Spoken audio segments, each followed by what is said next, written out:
I think we all have heard this song, right? Could be the original or perhaps some other version, but that 80s song is catchy as hell. It's by French-Brazilian band called Kaoma, and the dance that was immortalized alongside Chorando Se Foi, which was the name of the song, was the lambada.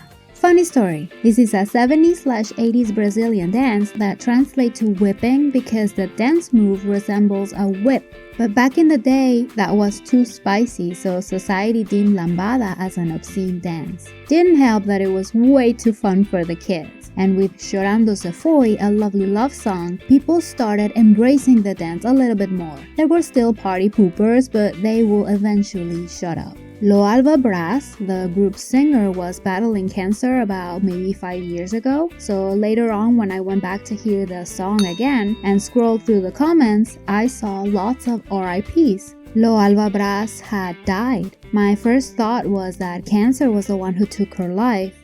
I was wrong.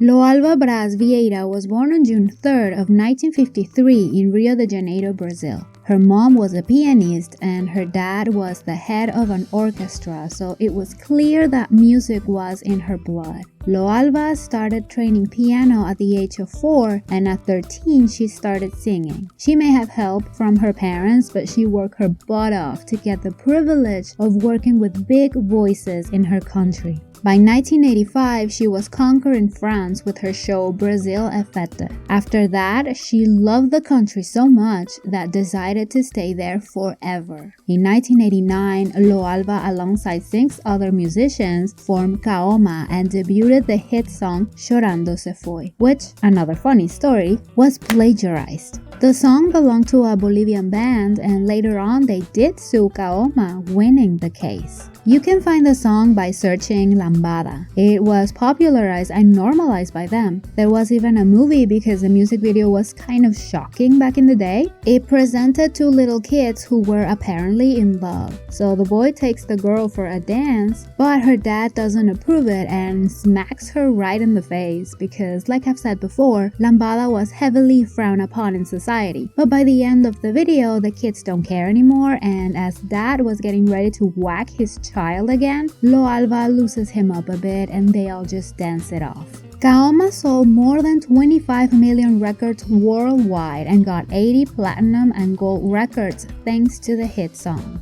The band disintegrated at the end of the 90s, but Lo Alva kept making music. She composed soundtracks for plenty of movies, and in 2003, she recorded her solo album. In that same year, she was awarded the Prix Thorlet, which is a silver medal that is given by French Academy of Arts, Sciences, and Letters.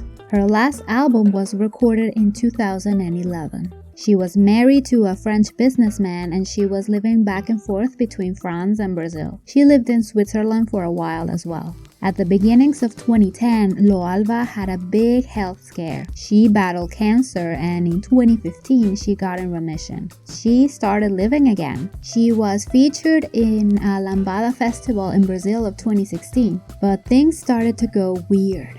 She was receiving constant death threats, and that's why she decided it was better to stay away from the stage. Lo Alva spent her last days at a lodging house that she owned in Rio de Janeiro.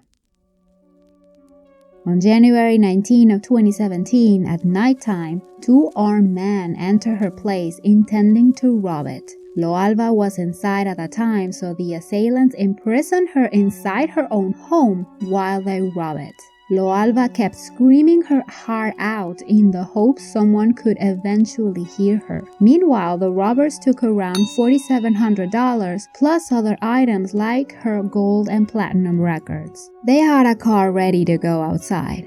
Lo Alva's, the one they used to stuff all the stolen items inside. Lo Alva kept yelling, so the 2 men had enough. They grabbed a wooden stick and beat her up, tried to silence her, while another one took a knife, cutting her all over her body. She passed out, so the men grabbed her and put her in the trunk of her car and they drove away. The original plan is unknown, but it had to change. The car started to malfunction, so they made a decision. They grabbed a gas pump and sprayed the whole car with gasoline. The decision was to burn it, with everything inside, Lo Alba's belongings and herself in the trunk.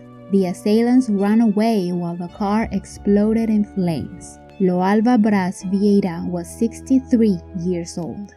Brazil was in shock. They were saddened and disgusted. She was an icon and heavily loved. Lo Alba had just beat cancer, and to have an ending like that, justice needed to act, and it did. 3 suspects between 18 to 23 years of age were arrested. One of them was an employee of Lo Alba's lodging house, meaning it was all premeditated. Some police agents were horrified by the ex-employee's demeanor. His behavior was incompatible, really, with human nature, a person who will not arouse any kind of regret for the practice of such a barbaric crime. They are in prison accused of larceny and murder. They are waiting to be sentenced to 30 years, the maximum sentence. This was a senseless crime. They didn't need to murder her to take her belongings. This woman that accomplished so much in her lifetime was stripped by low-life individuals who wanted quick cash. They might have taken her body from the earth, but she, because of her hard work, made herself immortal. Don't forget to subscribe and leave me a comment about this. I will see you guys later. Stay safe.